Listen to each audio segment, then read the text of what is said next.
Welcome to Fraud Friday. I'm Bob Coleman. We're talking loan fraud, bankers, public officials, and borrowers who got caught. Part 2 of our reporting last week. Last week is about Kimmy Humphrey and her guilty plea. Well, the shoe has hit the deck for Mr. Roglieri. And he has been indicted on 6 additional counts of wire fraud.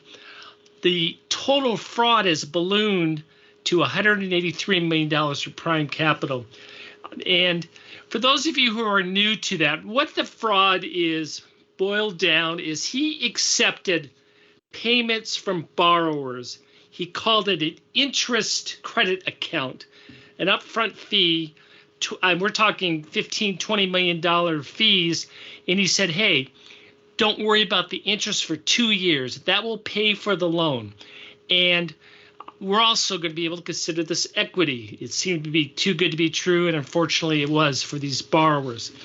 Mr. Roglieri, it's just piling on. As I said last week, I'm pretty sure that Ms. Humphrey will be turning state's evidence testifying against him, and the new set of facts are just pretty damning. And let's go ahead and go through that.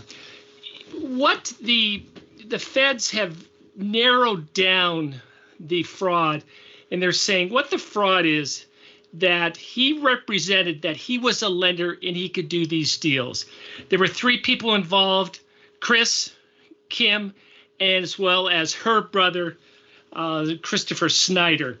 And what they did initially is they got people to pay a $25,000 to $75,000 upfront fee to do due diligence, and then they came back with the ICA project.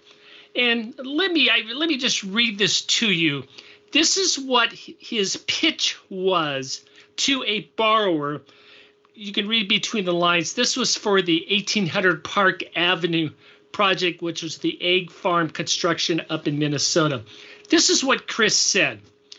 So, with our process, we usually require anywhere from 20 to 30% down based on the total capital stack. We call that essentially the ICA. It's an interest credit account. We require that down payment in the form of cash to us because we view it as it really performs 3 functions for us. Number 1, the ICA is considered essentially additional collateral for the loan throughout the term. Number 2, it acts as a prepaid interest reserve, so theoretically our client never has to make a payment for us, payment to us on a quarterly and monthly basis when the money gets deposited. Now, all those terms don't make sense. There's no such thing as an interest credit account. He made that up. It's not collateral, it's not equity, and the rub is he would take this money even though he said, quote, there really isn't any risk, the money goes into a pledged account. That was false. What the feds say, Roglieri knew these statements were false, submitted material information because the company had never funded a loan. I'm going to put a link to a YouTube video that Kris did as marketing for a hotel project in Atlanta. And it just makes your skin crawl because there's this gentleman who's all excited that Kris is going to be his banker. Kris said we're entrepreneurial bankers, and you get a sense of how the scam worked. And the bigger the numbers and the bigger the promise, unfortunately, he's a good salesman. He was able to sell these people. In that video, he said Prime Commercial Lending, through its Prime Capital Ventures, is proud to announce the $188 million funding of a hotel project in Georgia. Well, obviously, the project never got funded. Now, the feds also say that he paid someone $225,000 to vouch for him, which I find fascinating of how that worked. Anyway, so there was a company called Onward, and they received an ICA payment of 3 wire transfers for $20 million. Now, remember, that money is supposed to be set aside. That is for a separate account to be used for paying interest on the project. this is what he did. This was October 13, 2022. He immediately initiated a wire transfer for $3.2 million to another company that it was a Ponzi scheme. He paid them off to hold off the inevitable. And then he used newer funds to return another $17 million. Now, this is what's interesting. He was then able to open an account in the name of RBC Capital Markets. And that was $15 million. And that's where he was telling everybody where this money was being held. Well, it wasn't. And there's, I looked at the initial trustee report, and the trustee alleged that those bank statements just showed, I think it was $8 million. That, as he said famously in his report, we can't find the money. We don't know where it is. So it was fabricated.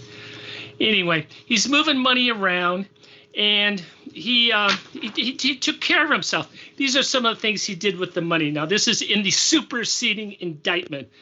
He said that he transferred $5 million from Prime Capital's key bank account to another account, and then he's moving it back and forth.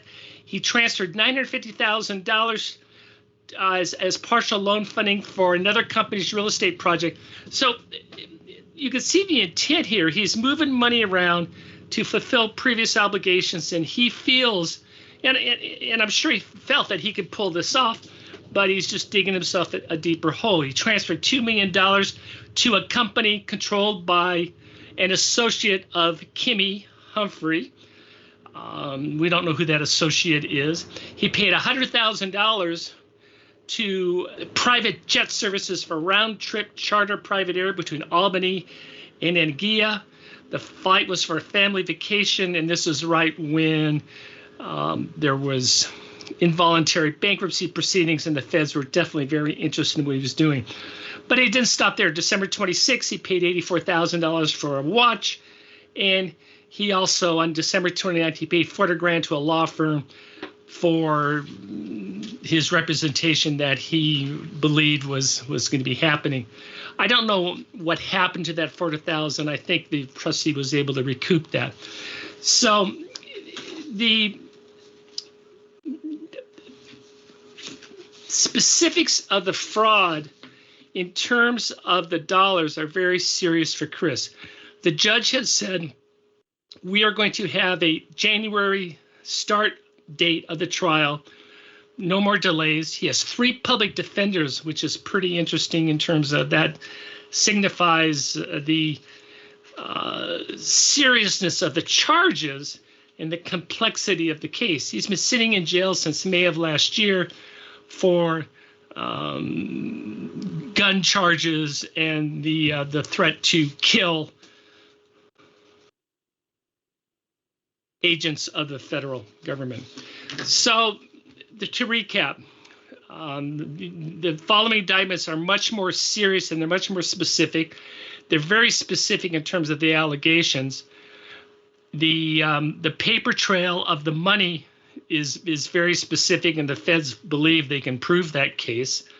And we should probably do a separate video of all of his toys that have been forfeited. His house has been sold, numerous artwork, numerous cars, and of course, numerous jewelry.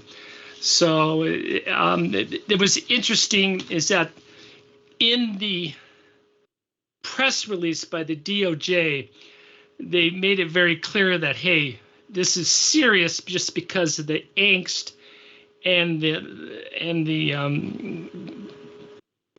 these people got ripped off. And when you get ripped off for that amount of money, that is life-changing. And that is, while it's not a physical crime, it is certainly an emotional crime. Thank you for joining me for Fraud Friday. I'm Bob Coleman.